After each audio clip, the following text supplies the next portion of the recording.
From the heartland of America, focused on God, family, and country, the mouthpiece of the Midwest. This is Dale Carter's America.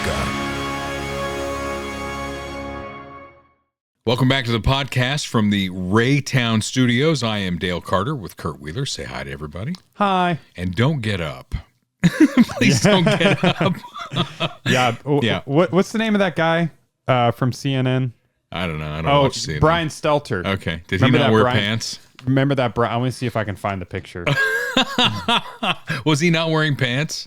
There was a picture that went viral of him on a Zoom call. Because you know how, like, during COVID, all the TV anchors were, like, at home. Right. You know? There's a picture of him, like, in his suit top and his PJs. All right. Well, I'll see if I can find you're looking for that. I'll tell you some stuff that you need to know. And that is that our podcast is presented by my good friend Bob Watson at State Farm.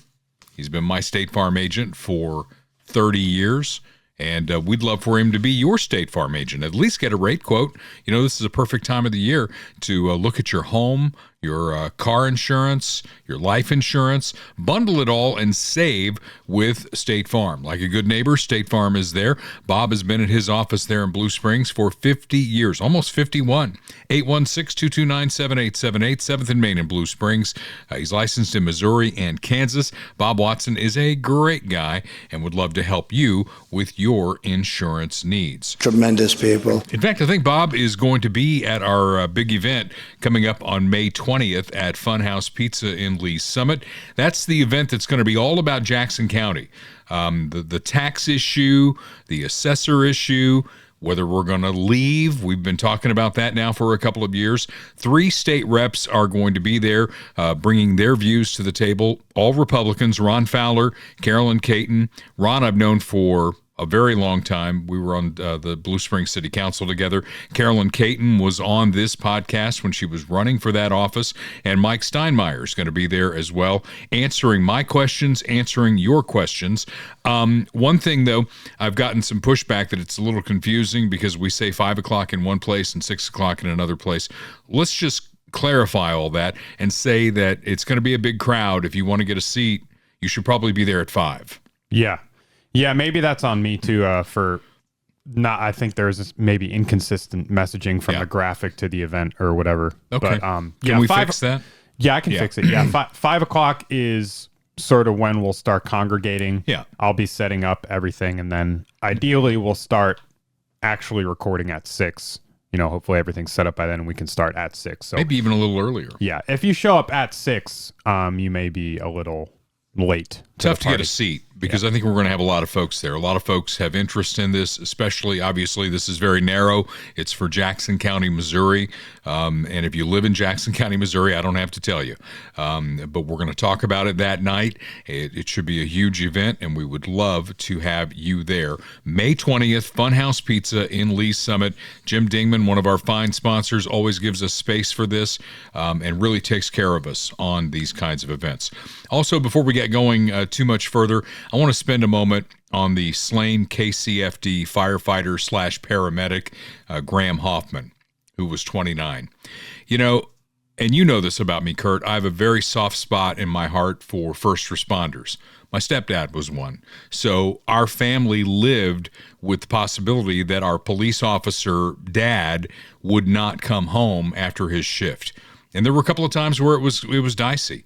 So with police officers, you kind of expect that danger because they go into dangerous situations. Firefighters, they go into burning buildings, and we've had those in Kansas City who didn't come back out of that burning building. But you think that a paramedic would be fairly safe, right? So if you haven't heard the story, Graham Hoffman, a paramedic, firefighter, paramedic, whichever way you say it, with KCFD, they saw this woman walking along the side of the road. She was bleeding. They put her in the ambulance, right? And as they're taking her to the hospital, I don't know exactly what happened there, but she had a knife, and she stabbed him in the heart and killed him. In the ambulance. In the ambulance. Yeah. That's just crazy to me. Yeah. And then we find out more about this woman. This woman had been arrested by a police officer because she was trying to break into a car, and he arrested her, and she bit him. Yeah. And that was like recently, like Yes. a couple weeks before. Yeah. And, the judge let her go. $10,000 slap on the fine bond, which you can get 10% of that. So if you can scrounge up $1,000 somewhere, you're back out on the street. Well, now she's in jail under $1 million bond. I don't think she's going to be able to scrounge up $100,000 to get out of that. But there she is. And now they're testing her for like all these STDs and whatever you test people for, hepatitis, right? Mm-hmm. And they should. I mean, it's too late for this firefighter paramedic, but what about the cop that she bit? Is she rabid? Does she have some other disease? And this is just one of those people that really should not be in polite society. 100%. And they just keep turnstiling them back out. Yeah. So, and the only reason, to be clear, the only reason that the bail is $1 million now, in my opinion, this is just me speaking, my opinion, is not that she killed a paramedic. It's that the story went viral. The story became a national story, mm-hmm. and now they have to face the district attorney has to face the music. They have to face the increased public scrutiny. If this story went under the radar, I mean, there's plenty of other examples that we've talked about of people who are multiple time violent offenders, and they keep getting released, even illegal alien violent offenders. Right. And so that's why it's so important for us to raise awareness for these things, because that's the only way this is going to change is if people really raise hell about it. You know what I mean? Because otherwise they can just shove it under the rug and keep releasing these people. And it's so sad, man. I mean, you think about a paramedic, their job is to, on one of your worst days, maybe your worst day ever, maybe they're pulling you out of a car accident, maybe you've had a heart attack or something, and their objective is to get you to a hospital quickly. And then she stabs him. And you know what? I one of my friends, I didn't even want to bring this up, but I'm going to bring it up, sent me a screenshot. And I'm not even going to dignify the person who put it up, but this person said, I know this person, she has kids, and if she stabbed this guy, there was a good reason for it. He did something to her. And of course, they make it about race, because it was a black woman and a white paramedic. So, you got the race flag going on that deal. What we're doing is partnering with media outlets across the board, television stations, radio stations. This podcast is involved in it as well.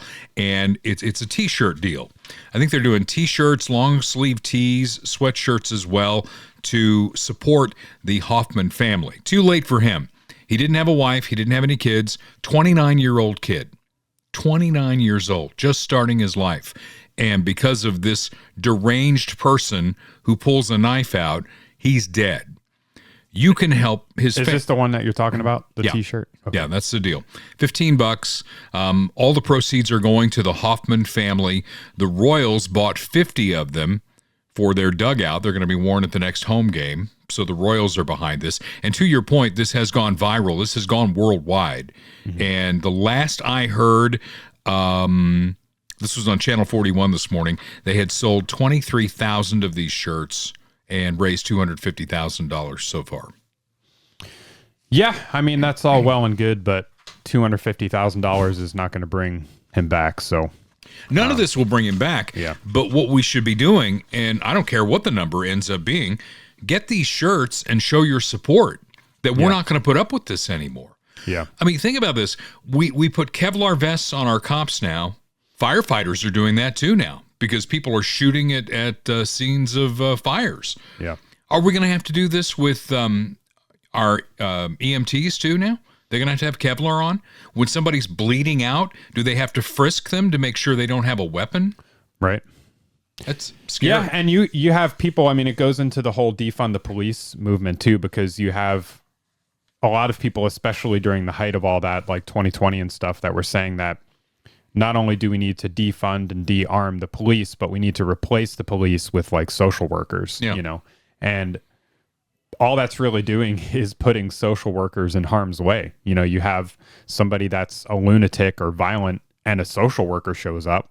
and they're either unarmed or untrained, I mean, that person's going to get harmed. You know what I mean? Like, and yeah, it's just sad that we have to think about this at every level of public service now. Is, you know, what's the risk here? What's the violent threat that these people are actually facing? And you want to know why I want to separate from what's going on downtown. You know, Quentin Lucas, Frank White, all the corruption going on down there. Let's set up our own county. And what you'll see happen, it's just like when Van Horn High School, which was in the Kansas City, Missouri school district, when it moved to the independent school district, they took down the metal detectors. They took down everything. It's a beautiful school right now. The independent school district is doing a fantastic job. You know what? Go with God. You know, I have to go down there. You have to go down there because that's where our radio station is. But as far as a county goes, we want to get away from those people. And that's what we're going to be talking about on May 20th. This can't be a racial issue. Here's another thing that popped up. The kid, the 19-year-old college student who torched the Teslas here in Kansas City, right? You know who that is, right? I'm loosely familiar with that happening. I don't know the specifics. 19-year-old Owen McIntyre from UMass in Boston, right? He's from here, but he goes to college at UMass. So he had to face a federal court because he was home for spring break on March 17th, St. Patrick's Day. And, you know, I guess the Elon urge was there for all of the folks on the left. So he goes to the Kansas City Tesla dealership and sets two of them on fire. You know what the judge said? You can go home with your parents. You're a nice kid. You go to college. We'll just send you home with your parents. I think we played this video. I guess there's no sound. But this was the video that somebody captured. And I mean, anyone in Kansas City that's watching this, you know where that is. I've passed this place a million times. Well, and you know, and this is not a racial thing. He's a white kid. And frankly, I saw his picture today. I thought it was a girl. Yeah, here's the picture. Yeah. I mean, does that not look like a girl to you? There may be something there. I don't want to make any assumptions, but... Well, it could be somebody who's transitioning. So we've got to really use kid gloves. It's okay. You're a good kid. You're in college. And you're white. I mean, you know, so we're going to send you home with your parents. Yeah. Kurt, sometimes I just shake my head and the rocks rattle around.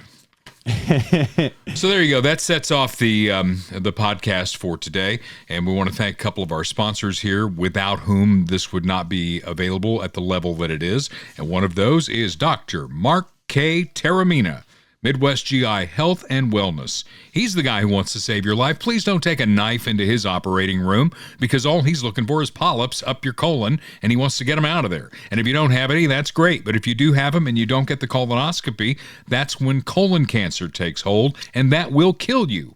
We used to say 50. Now we say 45 is the new 50. If you're 45 or older and have not had your first colonoscopy, please get a hold of Midwest GI Health and Wellness. They're at 816-836-2200, on the web at midwestgihealth.com. You don't need a referral from your doctor. All you got to do is call and set it up, and they will take it from there. And if the prep is holding you back, trust me on this, I just had one. The prep is really nothing compared to what it used to be. So get that done. Put that on your calendar. As you're approaching 65, Medicare is going to be something that's very important to you. As we get into the first 100 days with Donald Trump, the fear-mongering on the left just absolutely continues. We'll get into all that of the first 100 days, the good, the bad, and the ugly. But Medicare is going to be fine. It's a promise made. A promise will be kept. Same for Social Security. They're just fear-mongering on the left. So when Medicare is coming up and you're 65 and this deadline is approaching you, you need someone on your side because it is a government program, so it's very confusing. Get Kirk Doris on the phone, 816-701-6661. The website is MedicareSimplifiedKC.com.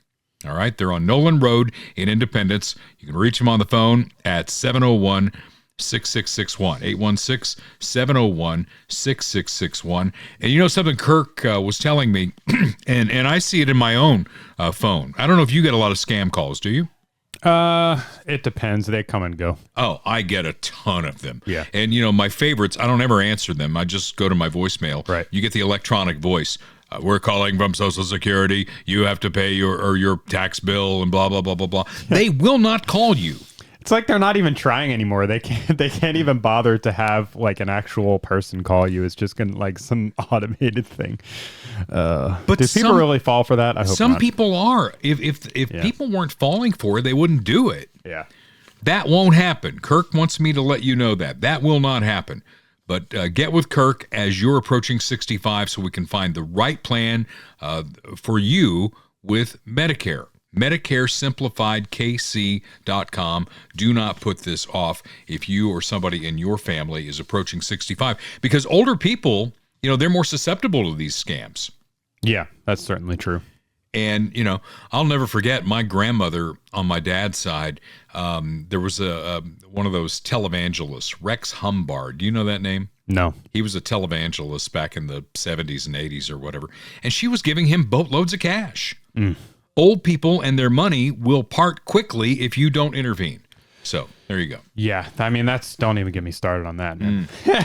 All right. Trump at 100 days.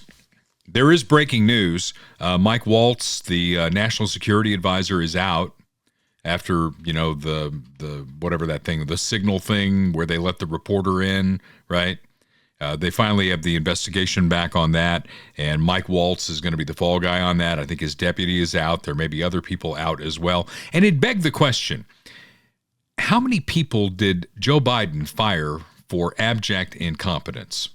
I don't think he fired anybody. It's a good question. I don't think he did. His Secretary of Defense, we've talked about this, went away twice, AWOL. He's in the nuclear chain, right? He's the second guy who has to sign off on a nuclear attack, and they didn't know where he was twice. Yeah. Nobody knew. Pete Is this guy any relation to Tim Walz? No, it's Waltz with a T. Are you sure? Mm-hmm. Okay. Mike Waltz and Tim Walz, who was... Oh, okay. I see. By the way, did you see that Tim Walz said he was brought in to speak white man code? Yeah, should we play that? I don't have that in the notes anywhere. I just think it's really funny. If you could find it quick, you should go ahead and do it. Oh, I found it already. Go for it. I knew I was on the ticket. I would argue because we did a lot of amazing progressive things in Minnesota to improve people's lives. But I also was on the ticket, quite honestly, because I could code talk to white guys watching football, fixing their truck, doing that I could put them at ease. I was the permission structure to say, look, you can do this and vote for this. And you look across those swing states, with the exception of Minnesota, we didn't get enough of those. Yeah. If you look at his tie there, it looks like a little blue weenie coming out the bottom of his jacket. Now you're going to look. There you go. A little blue weenie coming out. Yeah. Might want to unbutton that top button there. I'm a 12-year-old sometimes. Yeah. When I think about manly men, I think Tim Walz. Tim Walz, 100%. Yeah, absolutely. Absolutely. Okay, so the good, the bad, and the ugly, and jump in with, I made some notes on some things. I would say the good, let's start with the border, because that was number one. That was the number one issue and all that. The border's secure. Illegals, worst first, are leaving the country. District court judges are doing their best to hamper this as they side with rapists and murderers over U.S. citizens. File that away for the next election, because they are. They're siding with rapists, murderers, and gang members over American citizens. And they're trying to change the wording of everything. And I love this clip. I found it, and I inserted it here. This is from NBC News. She was taking Marco Rubio to task over what's happening with moms who are illegal and their kids who are legal, and Rubio just tore her a new one. Mothers. Now, this is according to the Washington Post. The family's lawyer says one of them is a 4-year-old with stage 4 cancer, deported without medication or ability to contact doctors. The family's lawyers are also saying their clients were denied communication with family and legal representatives before being deported. And it's raising concerns about the issue of due process, that it's being violated. So let me ask you, is everyone on U.S. soil, citizens and non-citizens, entitled to due process? Yes, of course. But let me tell you, it looks in immigration standing, the laws are very specific. If you're in this country unlawfully, you have no right to be here and you must be removed. That's what the law says. Somehow over the last 20 years, we've completely lost this notion that somehow or completely adopted this idea that yes, we have immigration laws, but once you come into our country illegally, it triggers all kinds of rights. My question is for the Norbert. 3 U.S. citizen children have been deported with their mothers. Now, this is according to the Washington Post. The family's lawyer says one of them is a 4-year-old with stage 4 cancer, deported without medication or ability to contact doctors. The family's lawyers are also saying their clients were denied communication with family and legal representatives before being deported, and it's raising concerns about the issue of due process, that it's being violated. So let me ask you, is everyone on U.S. soil, citizens and non-citizens, entitled to due process? Yes, of course. But let me tell you, it looks in immigration standing, the laws are very specific. If you're in this country unlawfully, you have no right to be here and you must be removed. That's what the law says. Somehow over the last 20 years, we've completely lost this notion that somehow or completely adopted this idea that yes, we have immigration laws, but once you come into our country illegally, it triggers all kinds of rights that can keep you here indefinitely. That's why we were being flooded at the border. And we've ended that, and that's why you see a historically low number of people not just trying to cross our border, trying to cross the border into Panama, all the way down in the Darien Gap. I mean, it's been a huge help for those countries as well. On the headline, that's a misleading headline. Okay, 3 U.S. citizens, ages 4, 7, and 2, were not deported. Their mothers, who are legally in this country, were deported. The children went with their mothers. If those children are U.S. citizens, they can come back into the United States if there's their father or someone here who wants to assume them. But ultimately, who was deported was their mothers who were here illegally. The children just went with their mothers. But it wasn't like, you guys make it sound like ICE agents kicked down the door and grabbed the 2-year-old and threw him on an airplane. That's misleading. Yeah. That's just not true. Just to be clear, because I do want to get to the overhaul at the State Department, is it the U.S. policy to deport children, even U.S. citizens, with their families, and I hear what you're saying, without due process? Just to be very clear there. Well, no. Again, if someone's in this country unlawfully, illegally, that person gets deported. If that person is with a 2-year-old child or has a 2-year-old child and says, I want to take my child with me, well, then you have 2 choices. You can say, yes, of course you can take your child, whether they're a citizen or not, because it's your child. Or you can say, yes, you can go, but your child must stay behind. And then your headlines would read, U.S. holding hostage 2-year-old, 4-year-old, 7-year-old while mother deported. So the parents make that choice. I imagine those 3 U.S. citizen children have fathers here in the United States. Yeah. They can stay with their father. That's up to their family to decide where the children go. Children go with their parents. Parents decide where their children go. Right. The U.S. deported their mothers who were illegally in America. Mr. Secretary. I love that because he wrote the headline both ways. Yeah. And that's what the media does when they come after us. It's like, well, if they do this, here's our headline. And if they do that, here's our headline. Yeah, no, exactly. He pointed that out really well. Yeah, sorry about the repeat clip there. I was trying to zoom in and it wouldn't let me. But yeah, I mean, the other thing that they're really good at too, they really do this with abortion, is they'll, instead of addressing the issue, like the merits of the issue, they'll find the one extreme outlier case. You know it. And then they'll focus on that case. Like for abortion, it's like, well, you know, a 14-year-old was assaulted by her uncle and then she had to travel 3 states over or something like that. And they're probably being misleading about that too. Sure. But like, okay, if we want to talk about that, we can address that individual case. But they're saying that in response to the issue itself. We're not talking about the issue. Is abortion wrong? Should it be illegal? Is illegal immigration wrong? Do these people need to be removed from our country? It's a very simple question. And whenever they're doing this by pointing to these outlier cases, they're just obfuscating from the issue to begin with. And they use words like migrants, which, you know, that makes it seem like they're actually here, documented, and they're just really good people who came in from another country, and we're just ripping them from this country. They're illegals, and we can't keep letting them own the language on that. They are illegals, and we have federal code that tells you how to deal with people who enter the country illegally. Barack Obama deported a lot of people, and these people never said boo. But you let Trump come in there, and it's like that story there. And I thought Marco Rubio handled that very well. Yeah, and you brought up something there with Obama's deportations. I wanted to just run some quick numbers here because you had a link, about the first 100 days and the number of deportations and such. So this was released by ICE on April 29th, 100 days of record-breaking immigration enforcement. And according to their numbers, you have removed 65,682 aliens. So I did some quick math. And if you average that out to 4 years, it would equal 958,957.2. I don't know how the 0.2 gets there, but maybe an arm. Yeah. Yeah. So, but then, so about a million, right? Just under a million if they continue at pace. Then you look at this chart here, which shows removals by president going all the way back to Benjamin Harrison. 2,801 removals. But look at Barack Obama. 3 million. Yeah. Under Obama. Exactly. Donald Trump, first term, 551,000.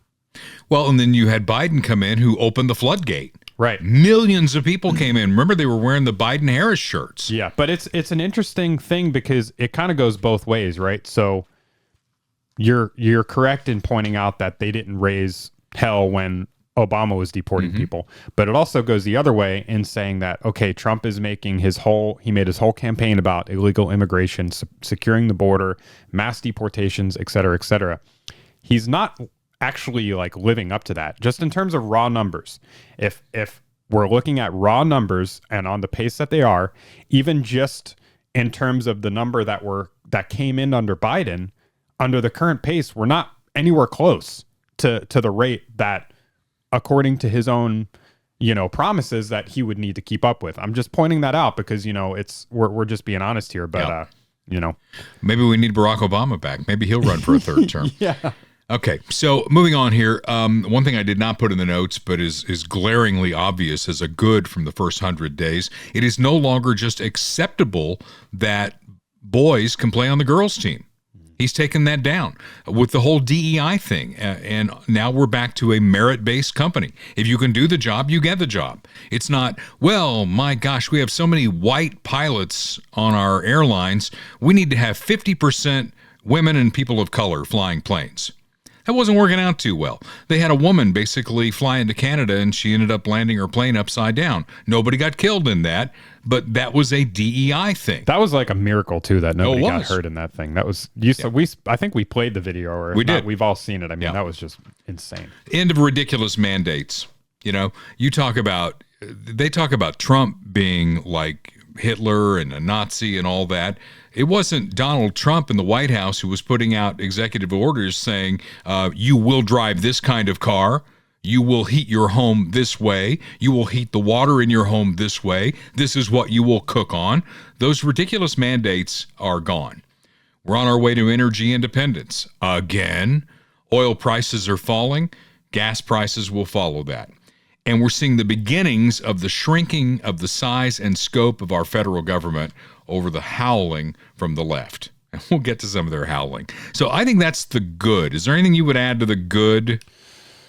I'd have to think about it. Yeah. All right. Well, get back to me on that. The bad, I would say, the tariffs and their impact on the economy so far. We had Mark Falter on, and he said that he thinks this is a plan by Trump to force a recession, to force the hand of the Fed to lower interest rates, which is interesting. Because if the Fed lowered interest rates, growth would spur, and he'd be able to refinance the nearly $37 trillion debt. So there may be some truth to that. I don't know. Although isn't that just like moving numbers around, though? Refinancing it? Yeah, I mean, I understand refinancing, but like, it's still the national debt, right? Right. I mean, like, well, right now the interest on the debt is $1 trillion, right?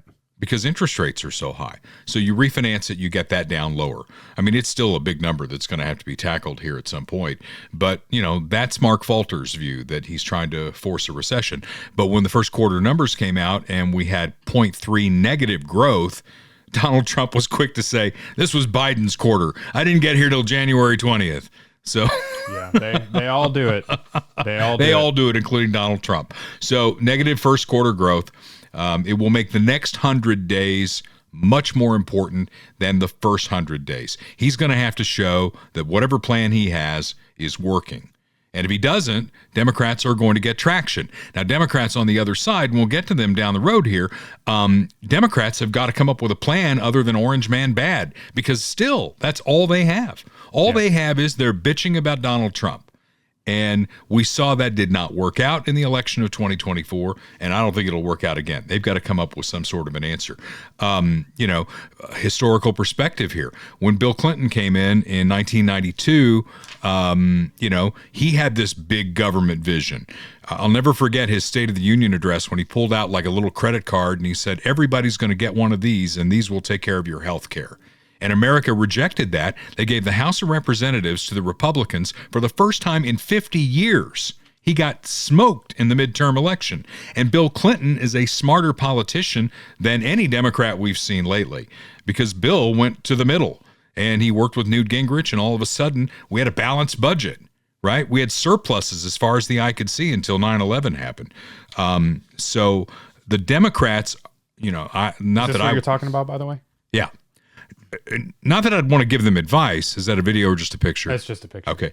Not that I'd want to give them advice, but they've got to find their Bill Clinton for this new generation. Somebody who can tack back to the center, because they've gone so far left with the AOCs and the Bernies of the world. They don't have a message right now. Jim Carville's been saying that. I've been saying it. Good thing they don't listen to me, is what I'm going to say on that. Yeah. The war is still raging in Ukraine and Israel, although there is news on that. President Trump and Ukraine have signed the rare earth minerals deal that he tried to get done in February before, the big temper tantrum. That is now signed, and that means economic activity will be going on in Ukraine with Americans. I think that's a huge step toward Vladimir Putin backing down. So I think that's a good first step. But Donald Trump ran on, I can get this done in 24 hours. Well, what do you think? What do you think he's saying in this picture right here? Well, he was talking about what he was wearing. He's like, oh yeah, he looks good. You look good. He's like, look at how short this guy is. So short, right? Oh wow, what a weak, pathetic man. Honestly. War in Israel is still going on, and he said he could solve that really quickly. I think what he's finding out is the mess is a little messier than he thought it was going to be, and you can't just snap your finger and make something happen, especially when you're dealing with other actors. Yeah, and I mean, he can't just appease Israel. I mean, that's just not going to work. They have to make some concessions. They have to stop bombing civilians, and that's just not going to happen under the current structure. The advantage that he had the first time around is that he was fully self-funded. Yeah. He was fully independent. He had no foreign money coming in, and unfortunately, this time around, he had a lot of AIPAC pro-Israeli money in the campaign. And now these people are like holding him accountable. They're like, hey, what are you going to do for us? You have to come support Israel now. So he's a lot more under pressure to be kind of one-sided in that, I think. I think that's it for me for the bad. I got some ugly stuff to talk about, but that's it for the bad for me. Anything else that you want to jump in with?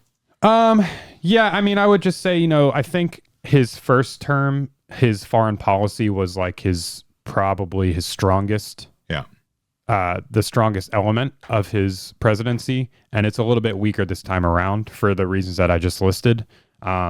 He's still talking up a big game, with the tariffs and with his Truth Social and stuff like that, but what he was saying about I'm going to bring an end to these conflicts on day one and blah blah blah is not quite panning out that way. So it's not. And, mark my words on this, the midterm will be decided on people in the big middle of this country and how they feel about their wallet. Mm-hmm.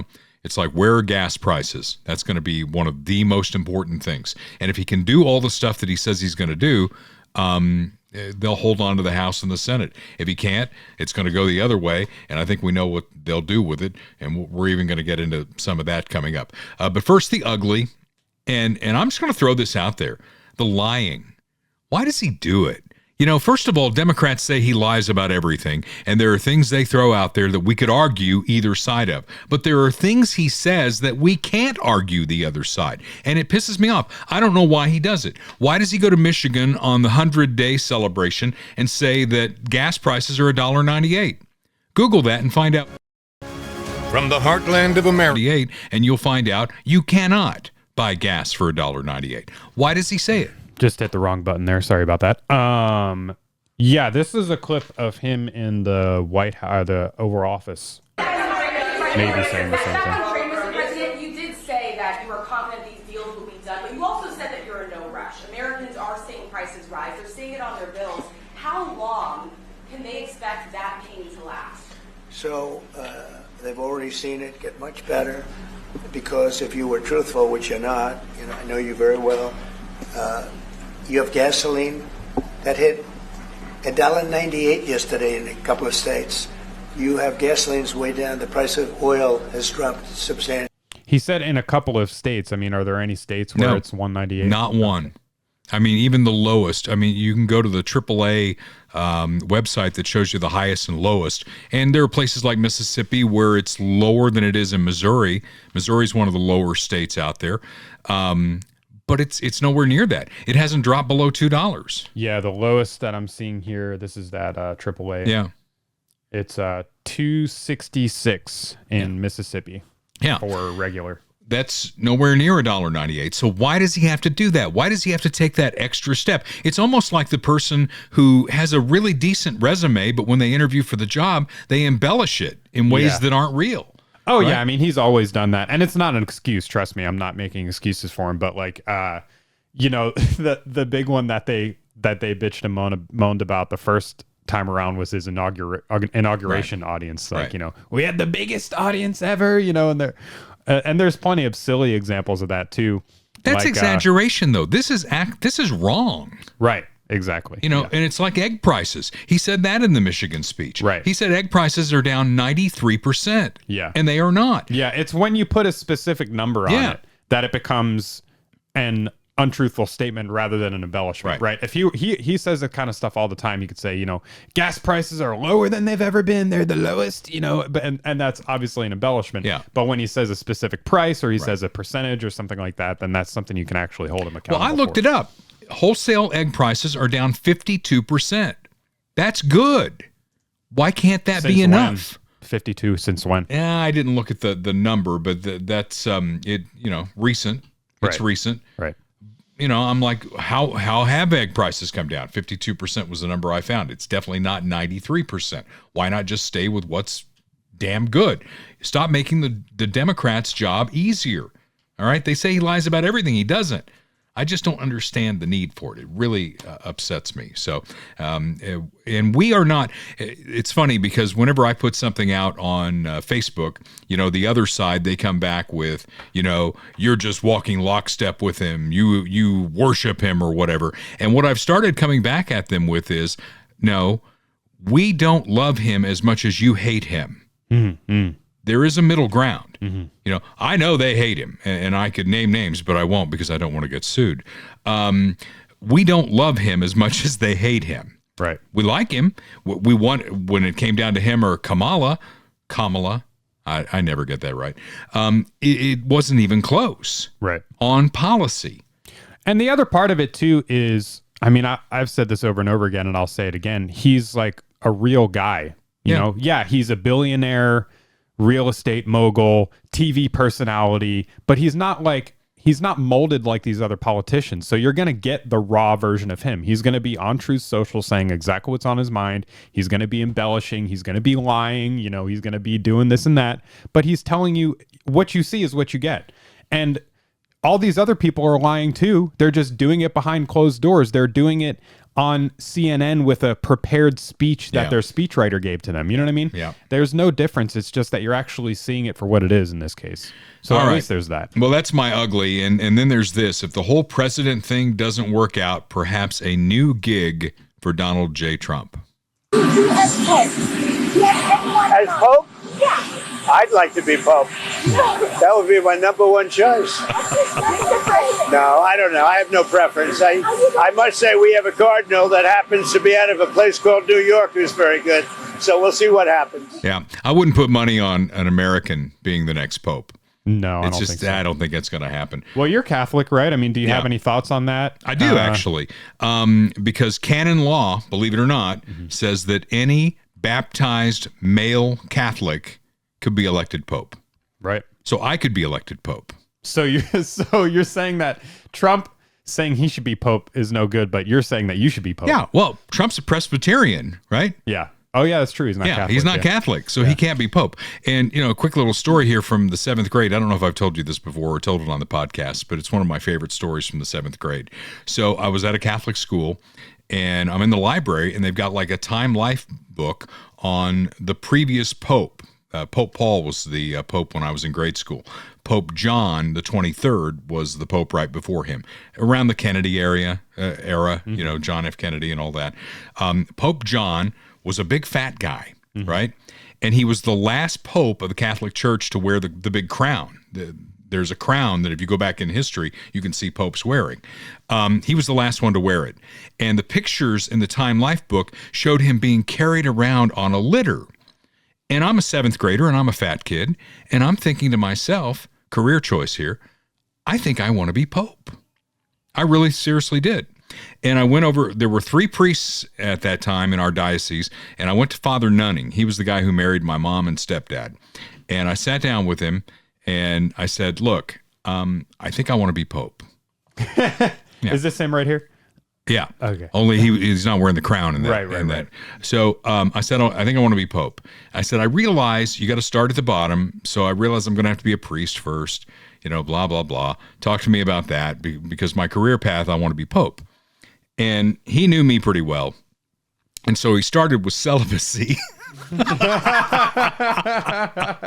And when he explained to me what celibacy meant, I'm like, I'm out. I'm out on this deal. I no that longer didn't take much, did it? It really didn't. But there was a time back in the 15th century, 16th century, where popes had families. Yeah. You ever watch The Borgias? No. That was a great series, but that was the naughty popes. Yeah. Well, Orthodox priests have families. Yeah. Our priest has 8 kids. It's interesting. And I wasn't sure. That's an interesting thing, too, because it's not like... Is it law that priests can't be married, or is it just kind of a common practice? No, it's canon law. It's canon law. I mean, they used to be able to be married and all that, but canon law right now, it could be changed. It won't be changed because the Catholic Church goes much like American politics. We had a really liberal pope. Right. Pope Francis was very liberal. So I think what you'll see out of this conclave is it'll swing back the other way. In fact, there's a cardinal from Africa who I would love to see be pope. Is that Sarah? Yeah. I've seen some people throw his name around. Yeah. He's written extensively about, you can't just wake up one day and say you're the other sex because God made you this way and you are throwing away God's gift. That kind of seems pretty basic, though, don't you think? Common sense. Yeah. But we're not in a common sense era. It shouldn't take a cardinal to tell you that. Yeah. So, and he's very conservative, and there are a lot of folks out there who have said this. I'm not one who said it because I'm not a great Catholic myself. But, the joke is maybe this time they'll have a Catholic pope. Mm-hmm. That would be really good and maybe for a change. So there you go. That kind of wraps up that segment. So we'll move into the next segment and remind you that if you are in the market for a house, and by the way, after the dip that the stock market took, it's coming back pretty strong. Yeah, it's worrying right now. Bitcoin is going through the roof. Yeah. So if you're going to be in the market for a house, the first thing you got to get is a mortgage. You got to go with my guy, Chad Taylor, theredcarpetlender.com, theredcarpetlender.com. He is licensed in Missouri and Kansas. He took care of the loan on my house. I am very happy with the refi that we did on my house. It's going to get me to my goals of retiring on time. Whatever your goals are, your house can provide quite a bit of that with your mortgage. No upfront hard credit hit to see if he can get an approved home loan for you. He'll waive lender fees for veterans as a thank you for your service, free appraisals for first-time home buyers, police and fire department employees, along with school district employees. So if you serve your community in one of those roles, Chad's going to take extra special care of you. TheRedCarpetLender.com. That's where you start with the website. You can either go to him or he'll come to you. Free in-home consultation if you prefer. Okay, a free second opinion to compare fees and rates. That's something you might want to do as well. Then when you get that approved loan, then you go shopping. That's the fun part, because you know what you qualify for. And then you go see my friend Michael Schroer and you say, okay, here's my budget. What do you got for me? Okay, whatever stage of life you're in, if you're moving from an apartment to your first home to your bigger home when you have more kids, the smaller home when the kids all go off to college or wherever they're going to go, and then, maybe you got a piece of land, you want to build a little retirement house on it. Michael Schroer is an expert at all of those things. He's with RE/MAX Elite in Lee's Summit. You can reach him at 816-373-8400. His cell phone, 816-520-9342. And again, Michael's one of those guys who came to me and said, I want to be on this podcast. It's not so much about business. It's about, I love what you guys do, and I want to be part of it. So he is part of it, and we thank him for being part of our podcast. But he's also selling homes. And I look online, and I see sold on a lot of his stuff. Yeah. I'll pull him up. I didn't today, but sometimes I'll pull up some of the stuff he's selling. He's staying busy. So. Yep. And he's going to be there at the deal on May 20th. I think most of our sponsors are going to be there because, again, they have come to us to be on this podcast because they believe in what we're talking about. The sensibility, the common sense stuff. You just said that. This is common sense, right? Yep. This is not a radical podcast. This is very much a common sense, pragmatic podcast. Those are the things we're talking about. On the other side, they have an affliction known as TDS, Trump Derangement Syndrome. And I want you to push back, all right? When they say things like Trump's doing unconstitutional things, MAGA people shit all over the Constitution. They don't care about the Constitution. I want you to start pushing back and say, okay, smart guy, smart gal, tell me exactly what parts of the Constitution he's violating. They can't do it, right? Separation of powers. Okay, that's kind of generic. What do you actually mean about that? Do you mean that a Democrat district court judge can stop the executive branch from doing what they're doing without any standing in the case? They just wake up one morning, look at the newspaper and say, oh, I don't like that. I'm putting a temporary restraining order on you. Do you really think that is a separation of powers issue? I mean, when you look at separation of powers, there's the Supreme Court, the president, and Congress.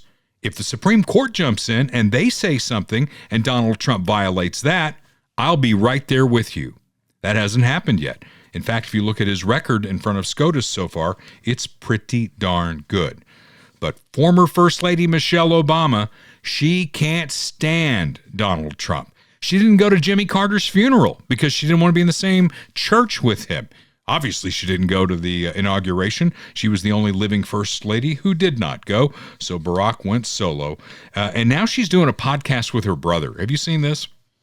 I've seen it talked about. Yeah. I haven't watched it. Well, obviously. I got a clip for you. We're going to do a little bit of it. You'll find out that Michele Obama cannot sleep at night because Donald Trump is in the White House.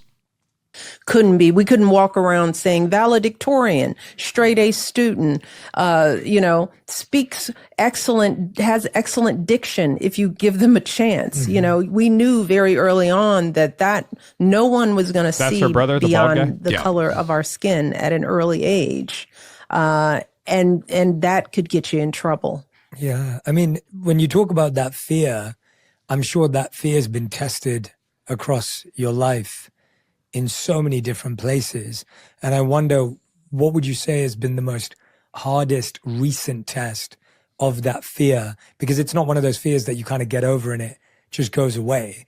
It kind of shows its head in many different ways, I imagine. Well, in this current climate for me, it's, what's happening to immigrants, so it's not the fear for myself. Can I just pause it? Yeah. We just went over the numbers. Your husband deported 3 times as many people as Trump is on track to do, just to clear the record.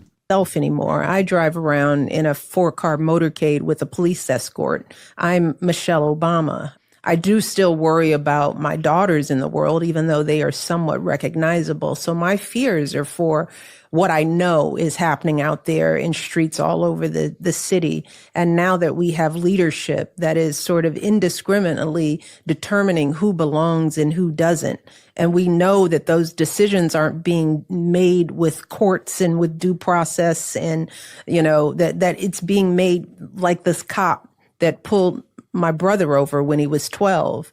You don't look like somebody that belongs. You know, I can determine just by... you can shut that down. So immigrants indiscriminately being rounded up with no due process. Again, you got the guy Garcia, right, who was sent down to El Salvador. How many judges was he in front of? What is the definition of due process, right? And it's not immigrants, right? Mm-hmm. It's not my family that came over from Germany, yours who came over from wherever.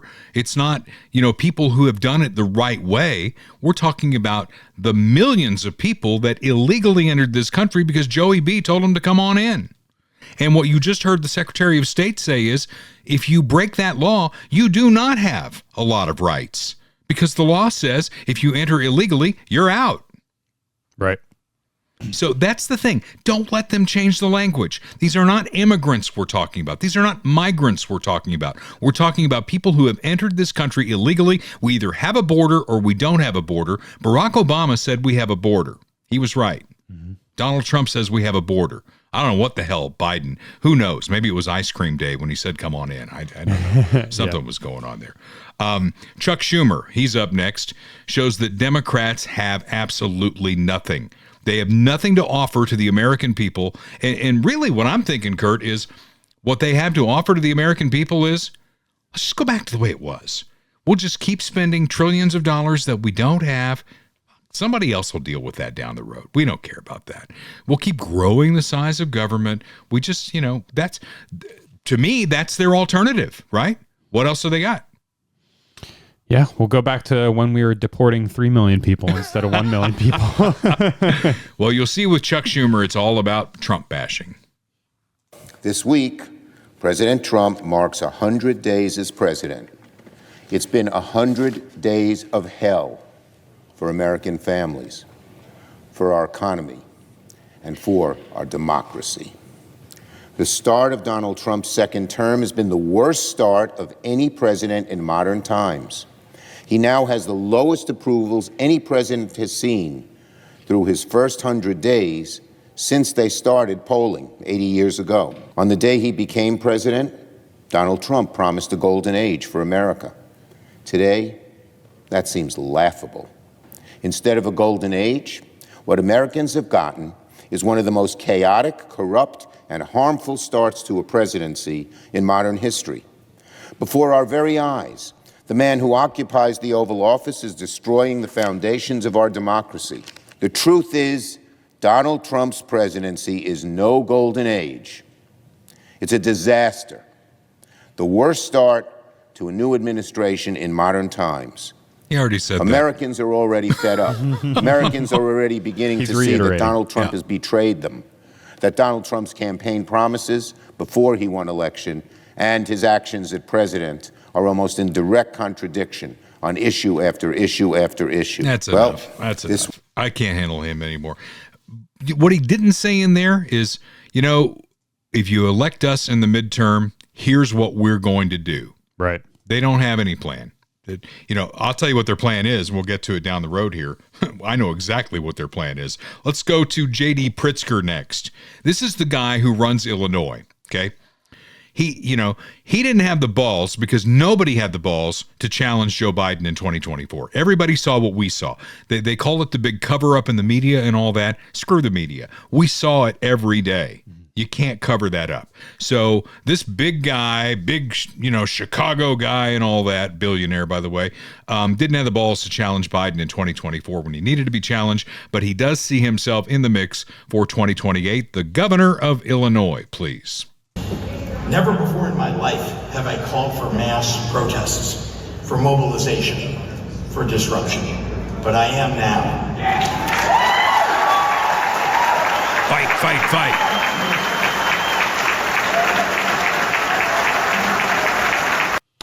Isn't that like, according to the left's logic, isn't that like inciting violence? Well, that's certainly what I think it is. Yeah. And you note he's in New Hampshire. There was the New Hampshire flag behind him. Oh, yeah. So he's definitely running for president. Okay. JD, by the way, is a billionaire. Mm-hmm. Okay. Smokes cigars, and you might have noticed he's a bit on the hefty side. He likes his cheeseburgers. How does that look in an AOC/Bernie Sanders world? I think billionaire. He's certainly appealing to that base though with this rhetoric. I mean, let's finish the rest of the clip though. Sorry for interrupting. These Republicans cannot know a moment of peace. They have to understand that we will fight their cruelty with every megaphone and microphone that we have. We must castigate them on the soapbox and then punish them at the ballot box. Okay. I mean, that's the exact same, literally, I'm not exaggerating, that's the same exact rhetoric that they used against Donald Trump to kick him off of Twitter, and try and throw him in jail and all this other stuff. Well, they're There's Democrats, no difference. and they care. So what have we done that's got them so fired up? What have we done? He brought in Elon Musk, who's one of the smartest guys on this planet, to take a look at all of the spending, the federal spending. So again, this gets me to what is their plan? Well, their plan is, if they don't like what Elon Musk is doing, to shape up our federal government to make it more responsive to what it needs to be doing in 2025. Well, they must want to fatten it back up again. That's got to be their answer. Yeah. I mean, what else could it be? How are people being hurt? I know people are losing their jobs. People lose their jobs in the private sector all the time because things change. We don't have a buggy whip factory anymore because we don't need buggy whips, because we don't have buggies with horses anymore. Things change, priorities change, and people lose their job. Not in the federal government, though. That never happens. Once you start a federal government program, it's got to grow. So that must be their solution. It's the only thing I can derive from this. Meanwhile, I don't even know if I'm going to get this name right. Shri Fanender. Your guess is as good as mine. Well, he's a Democrat from Michigan. He's introduced 7 articles of impeachment. So now you know the Democrats, what they'll focus on if they win Congress in 2026. There will be no solutions. It'll just be impeachment 2.0, 3.0, because he's already been impeached twice. And we have already seen this movie. You want to watch the clip? Sure. This is Congressman Shri Thanidar. Oh, my God. Donald Trump has already done real damage to our democracy. But defying a unanimous 9-0 Supreme Court ruling, that has to be the final straw. It's time we impeach Donald J. Trump. Time out. The court said... What's he talking about? The 9-0 decision that went against him? I don't know. I don't either. Is he talking about the guy in El Salvador? I don't think that was. I don't know. Or what the other guy, the other immigration case. We should look that up and find out, because again, I would say, and I will stand on my words here, because of separation of powers, if the Supreme Court tells him he can't do something, especially if it's 9-0, and he does it anyway, that is impeachable. Mm-hmm. I'd give him that. Mm-hmm. All right, you done with him? The wrongfully deported Kilmer Garcia must be allowed to return and receive due process. Yeah, that's the case he's talking about. Okay. And that's not what they said in Trump the decision. He ignored the Constitution. He ignored the very checks and balances that keep our democracy intact. I mean, what I've told people, and I believe this, that are freaking out about everything that's going on, because, yeah, he did go in like a bull in a china shop. He had to. It was broken. It needs to be fixed. And like we said before, sometimes you got to break the leg to reset it in order for it to heal properly. Give the guy a year. The 100 days thing is kind of a manufactured thing anyway. Mm-hmm. Give him a year. Let's see where we are on January 20th, 2026. And if things aren't better, if they are going the wrong way, and if there's a centrist Democrat out there who can put 2 words together and come up with a plan, I'd listen to it. Yeah. Yeah, I guess the 100 days thing is just like a round number. Well, it goes back to FDR. FDR came in and there was a disaster going on. The Depression was going on, and he said, in the first 100 days, we're going to do yada, yada, yada. And that became a benchmark moving forward for every president to have a 100-day plan. I'm more curious to see what the second 100 days look like, what it looks like on the anniversary. And what I've told all my liberal friends, because those who suffer with TDS, they salivate when you say this. If it's as bad as you say it is, you're going to win this next election in a walk. You're going to get the House, you're going to get the Senate, and then you can impeach the guy again. That's got to be your wet dream. Yeah. Yeah, I mean, it was only a matter of time before they tried to impeach him again, right? Yeah. I mean, this guy. Well, and this is ridiculous because, they don't have majorities in either house. And you got to, it's one thing in a House slim majority, you can impeach a president over anything, right? You saw that. I mean, they impeached him over a telephone call with the guy in Ukraine, and there were 50 people on the call. It's not like he did something nefarious. You can impeach anybody with a majority vote in the House of Representatives. It's tougher in the Senate. It's never happened. You have to get a 2/3 vote in the Senate, and they're never going to get that. Yeah. So, and he's not going to run again. And I did you see the pictures I put up on the podcast page of the hats, Trump 2028 and then Trump 2032? Let me see if I can find it real quick. And one of our keyboard warriors, he jumped in there and said something about the MAGA people who disrespect the Constitution, blah, blah, blah, blah, blah. There's 28. And what I said to him was, we have a winner. Which hat did you want? Did you want the 2028 or the 2032? And we got a lot of great response on that. It's a good troll. It's a good troll for sure. Just wearing that hat. He's not running in 2028. No. There's no way. First of all, there's an amendment to the Constitution that says he can't do it, and there's no way that gets repealed. His age, Father Time is undefeated. It's time to move on. He's got to get whatever he's going to get done now. He's got to get it done before the midterm because the clock is ticking continually on that. Okay, so finally we hear from the top Democrat for 2028. She's still the front runner for the nomination in 2028. Kamala. That's right. It's Kamala, right? Vice President Harris. She spoke at a gala in San Francisco. Have you heard about this? No. In San Francisco. In San Francisco. Gala. Emphasis on a gala. Well, yeah, San Francisco. Why not? But it's a joke, people. Calm down. The people who were there got to be there. I don't know if I'm sure they had to pay. It's a gala. But for anybody else who wanted to watch it, it was pay-per-view. I don't know if anybody ponied up any money for this. They're really pulling the coin out of people any way they can. All right, let's listen to the former vice president who wants to be your next president of the United States. Former Vice President Kamala Harris talking about elephants in her speech about President Trump's first 100 days. Here's how she squared that circle. Watch. It's kind of dark in here, but I'm asking a show of hands. Who saw that video from a couple of weeks ago? The one of the elephants at the San Diego Zoo during the earthquake? Google it if you've not seen it. As soon as they felt the earth shaking beneath their feet, they got in a circle and stood next to each other to protect the most vulnerable. In the face of crisis, the lesson is don't scatter. Well, this was her first major address since leaving.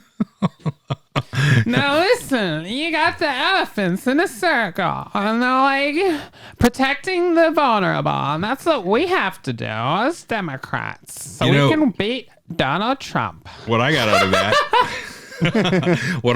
that, is the elephant is a symbol of the Republican Party. So subliminally, she's saying vote Republican. Yeah, maybe. Think about that. All right, Royal Roofing and Solar. They think quite a bit about your roof. Especially with all the storm damage we've had lately in the Kansas City area. Get my guys on your roof, okay? If they can find a way for insurance to pay for it, they're going to find it.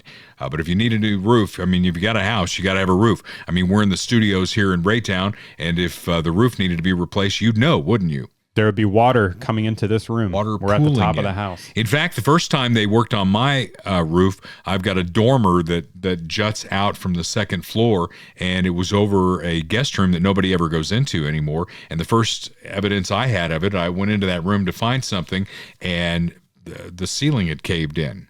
Oh, wow. From all the water. It was like in the middle of this bed. It's like, oh, good Lord, what do I do here? Well, I called Austin Watterson, and Royal Roofing and Solar got that fixed, and then when it was time to replace the rest of my roof, of course I went with Royal Roofing and Solar. Get it inspected, find out what they need to do for you. They're also big in the solar area, roofedbyroyal.com. Austin's a fantastic guy. There's so many shysters in this business who will do a terrible job, and then you never hear from them again. Royal Roofing and Solar is a solid citizen of this community. 816-540-7057. And when you've solved all the world's problems, come have pizza and a beer or cold soft drink or whatever. Play some video games at Fun House Pizza. And again, reminder, May 20th, we're going to be at Funhouse Pizza in Lee's Summit. They're also in Blue Springs on 7 Highway. We're getting together to talk Jackson County politics. First of all, getting those absurd assessments refunded to us. They overcharged us by $250 million, Kurt. In one county. In one county. That's some real money. Yep. So we're going to figure that out. There's some folks working on that. There are folks working on making sure there's an elected assessor in Jackson County. Right now, it's one of those political patronage jobs. You know how those go, especially in Jackson County.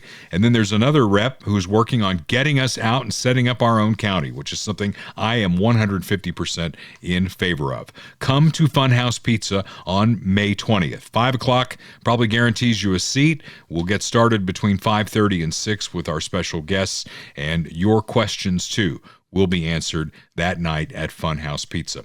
Okay, let's bash on the media here for a little bit. Let's start with the Correspondents' Dinner. That was a tradition in Washington, D.C., where the president showed up. There was a comedian who always hosted it. My favorite one was when Bill Clinton was president and Don Imus was the host. You know who Don Imus is? You're an East Coast guy. Yeah. So the I-Man was the host, and Bill Clinton is sitting right next to him, and Hillary is on the other side, and he made some comment like, you know, when the president was saying, "Go, baby, go," there were women out there who'd probably heard that before. And Hillary looked like, you know, if looks could kill, Imus would have been dead at that point. And Bill just sat there and, you know, tried to smile through the whole thing. So it was kind of funny. So Correspondents' Dinner this time, no comedian, no president. So what the hell, right? Why even do it? But maybe a little honesty. Alex Thompson was there from Axios, and he chided his fellow correspondents, if you will. Biden's decline and its cover-up by the people around him is a reminder that every White House, regardless of party, is capable of deception. But being truth tellers also means telling the truth about ourselves. We, myself included, missed a lot of this story. And some people trust us less because of it. Yeah. So he's really doing a lot of work with the word "missed" there, isn't he? He's right, of course. We do trust the media less because they did aid and abet the cover-up. Did anyone at ABC, CBS, or NBC pay attention, you think, to that, or did they just tune it out as noise? No, they're just la la la la la. Those three outlets that I just mentioned so far in the Trump presidency 2.0 have given him over 92% negative coverage. Now, you may ask the same question I did. 7+% positive? What in the world could they find that they did agree with? And are those people being disciplined and fired? That's got to be it. Yeah. It's probably about him meeting with Netanyahu or something like that. Yeah. Trump, of course, is never shy, right? And he had ABC come to the Oval Office to interview him. I'd never heard of the guy, and Trump had never heard of him. He even said during the interview, that's not the clip here, but in the interview he goes, I don't know who you are. I really don't. Brilliant. He was going to have ABC, and he didn't want Muir in there because he doesn't like Muir. He didn't like the woman who hosted the debate last time. So he's got this guy, and he's got a bug up his ass, and he's going to let this guy have it. Do you think the reputation of the United States has gone down under your presidency? No, I think it's gone way up, and I think we're a respected country again. We were laughed at all over the world. We had a president that couldn't walk up a flight of stairs, couldn't walk down a flight of stairs, couldn't walk across the stage without falling. We had a president that was grossly incompetent. You knew it, I knew it, and everybody knew it, but you guys didn't want to write it because you're fake news. All right. Thank you. And by the way, ABC is one of the worst. I have to be honest. Thank you. Don't you love that? That's live on ABC. Yeah, and he's like, all right, thank you. Like, we're moving on. He's like, no, we're not moving on. You're terrible. ABC is the worst. Yeah. Okay, to your point that what you got in Trump is a regular guy, I found this fascinating. Bill Maher, who is a fierce critic of Trump on policy, went to the White House at his invitation. I guess, is it Kid Rock who set this up? Kid Rock is very close with Trump, Yeah. so it's possible. I don't know about this story, but Yeah. So Bill Maher gets invited to the White House. And he's like, yeah, okay. He goes to the White House. yeah, you go. I mean, it doesn't matter who the president is. I would. You know, some of go. these You meet the athletes president. who won't go because of Trump's there or Yeah. if Biden was there. You know, I went to the White House the last time I was there. Biden was president. I was kind of hoping as I stood at the bottom of the stairs, he might come down with a little bowl of ice cream for me. Yeah. Did you see, this is off the rails a little bit, but did you see that Saquon Barkley went and golfed with Trump? Oh, I did. And he got then a lot of grief for that. He got a lot of backlash for that. Yeah. And then he put out a post on X that I thought was very thoughtful, and it was, you know, respectful. He wasn't insulting anyone. He was basically just saying that, like, you know, it's not political, like, he's the president, you know. Yeah. I enjoyed my time with him, blah blah blah. And then you know, Trump had some comments as well that were in typical Trump fashion, very funny. But as long as we're off the rails here, I saw Mark Alford post some pictures from being in the White House this week, and I guess in the main hall, you've been in the White House, right? I was there once, I think, but I was like 10 or 12 or something like that. The main floor on remember. on the main level there, and on the other side you've got like the blue room, the green room, and the red room, and then on either side you've got like the dining room and the east room and all that. The main hall that goes across, there is a painting of the iconic shot of Donald Trump being lifted up after he was shot. Right, an iconic painting hanging on the wall, and on the opposite wall on the other side is the portrait of Barack Obama. Do you think that was on purpose? Strategic placement, for sure. All right. So Bill Maher goes to the White House, and he's honest about the interaction and catches hell for it. Are we going to watch this whole 4.5 minute clip? The guy I met is not the person who the night before the dinner shit-tweeted a bunch of nasty crap about how he thought this dinner was a bad idea and what a deranged asshole I was. I read it and thought, oh, what a lovely way to welcome someone to your house.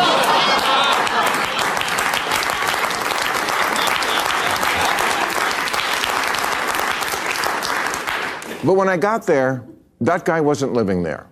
Now, does Trump want respect? Of course, who doesn't? My friend said to me, what are you going to wear to the White House? I said, I don't know, but I'm not going to dress like Zelensky, I'll tell you that. But, okay. Just for starters, he laughs.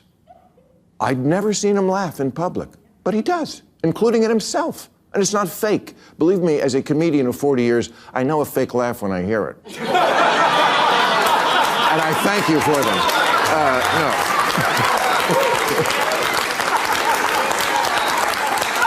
But, okay, example. In the Oval Office, he was showing me the portraits of presidents, and he pointed to Reagan and said, in all seriousness, you know the best thing about him? His hair. I said, well, there was also that whole bringing down communism thing, waiting for the button next to the Diet Coke button to get pushed and I go through the trap door. But no, he laughed, he got it. I said to him at one point, Mr. President, you know the dog, that's unusual in the White House. He said, well, a lot of the presidents, they had a dog for political reasons. I said, no, people love dogs, that's what that is. Oh yeah, okay, that's true. I'm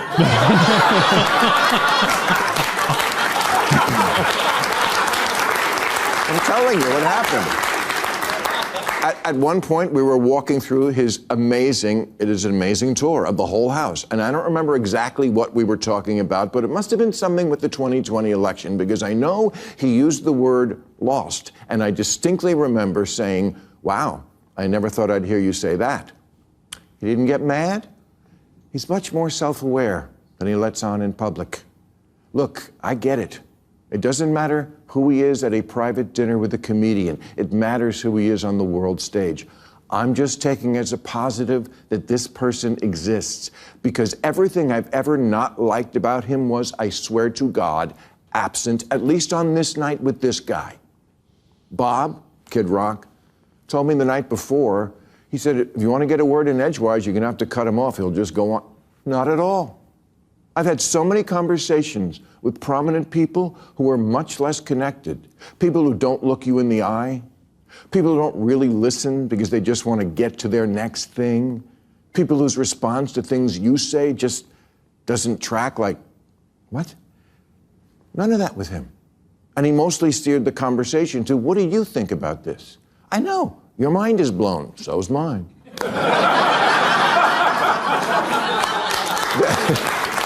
I will stop it there. Yeah. But yeah, I mean, I think he's right in that sense. You can tell a lot about somebody by how they talk to you. You know what I mean? And it's not like even a political thing. It's just, do people make eye contact when you're talking to them? Do they listen to what you're saying? Do they respond to what you're saying, or do they just want to get in their thing? You know what I mean? There's their next point. That's what he was talking about. Yeah, there's a lot to that. Yeah. So the left just lost their minds over this because he's off the reservation. He's like, attributing human qualities to the guy that they call Hitler. So Larry David, who's a guy I think is very funny. He is the co-creator of Seinfeld. I love Curb Your Enthusiasm, one of my favorite shows. I think it's done now, but one of my favorite shows. So he responded by writing out, Larry David's a Jew, obviously. He writes an op-ed in the New York Times, "My dinner with Adolf." This is a transcript on a different website, so I'm assuming that this is the same because the New York Times is behind a paywall. So right. So I didn't read it either, but I've read about it. He's a Jew comparing our president to Adolf Hitler, who literally tried to wipe every Jew off the planet. Now, here's the problem with that. A lunatic out there, Kurt, says, my God, we've got Hitler in the White House. Mm-hmm. I'm going to make a name for myself, and I'm going to correct all of this, and I'm going to take him out. We've already had 2 people try, right? That's the kind of crap that they're fomenting by doing this. Yeah, he's doing a parody. I'm just reading it now. He's doing a parody of Bill Maher's thing, and he's like saying as if he had actual dinner with actual Hitler, right? And saying like, oh, he was actually really nice, But it wasn't just a one-way street. With the Fuhrer dominating the conversation, he was quite inquisitive and asked me a lot of questions about myself. So he took Maher's thing, tore it apart, and made it sound like he had dinner with Adolf. But that's the problem with the left. They're running around yelling fire in a crowded movie theater, and they're going to blame Trump if there's a stampede. Mm-hmm, mm-hmm. That's what this all comes down to. They got to stop that. They got to tamp down that rhetoric. And again, what I tell all of them, if this is as bad as you think it is, it's going to be a cakewalk in the midterms. Then you guys can impeach him again. Mm-hmm. But, you might want to come to the table with some ideas. That's just my 2 cents worth. Okay, let's talk about cars. Let's talk about trucks. Let's talk about SUVs, the kind that you've banged up in a wreck.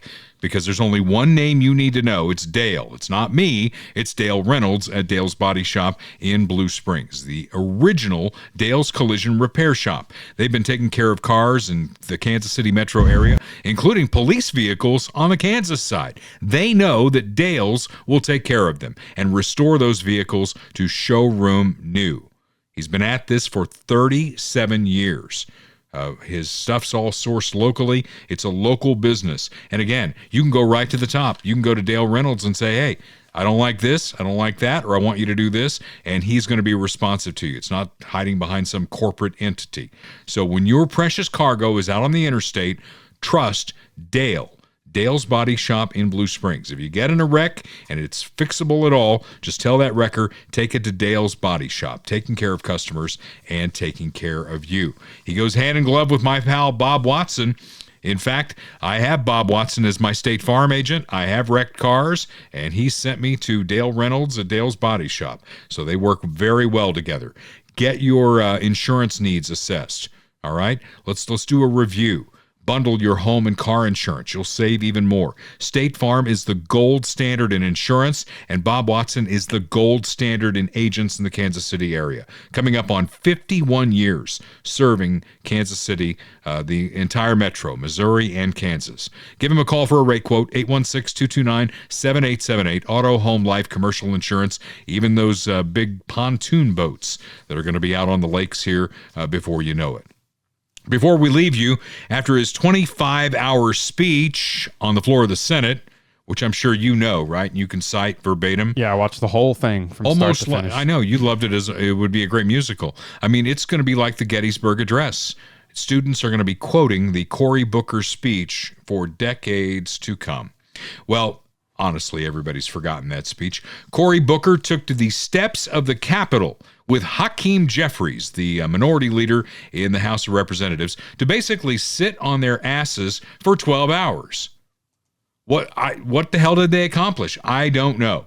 But, Kurt, there was music, and I want you to pay special. This is why we want you to watch on YouTube, because there's a banner held up in the back that just makes the whole thing for me. So go. You know the song from the beginning. I will build this world from love. Yada da da da yada da da. And you must build this world from love. Yada la la la yada la la. Obviously, you know, a Jewish guy, but the sign in the back says Free Palestine. Bit of a conflict there, I guess. Then God will build this world from love. Yada la la la yada la la. Let's build the country we deserve now. Oh my God. And, you know, we're paying these people to sit there on their asses and do nothing. What a great job they've got. They got great health care, great retirement, and they're not doing anything. They have no ideas. I would respect them more if they said, we don't agree with Trump here. Here's what we think we ought to do. Here's the plan. Right. Is anybody on the left saying that? I'm not sure. No. The answer would be no. So put on your calendar May 20th. We want to see you at Funhouse Pizza in Lee's Summit. Until next week, this is Dale Carter's America. The views expressed on Dale Carter's America are Dale's and Kurt Wheeler's. They do not necessarily reflect the views of KFKF or Steel City Media. Comments can be sent to dalecartersamerica@gmail.com. Check back for weekly episodes. Subscribe, spread the word, and give us a 5-star review. Thanks for being a part of Dale Carter's America.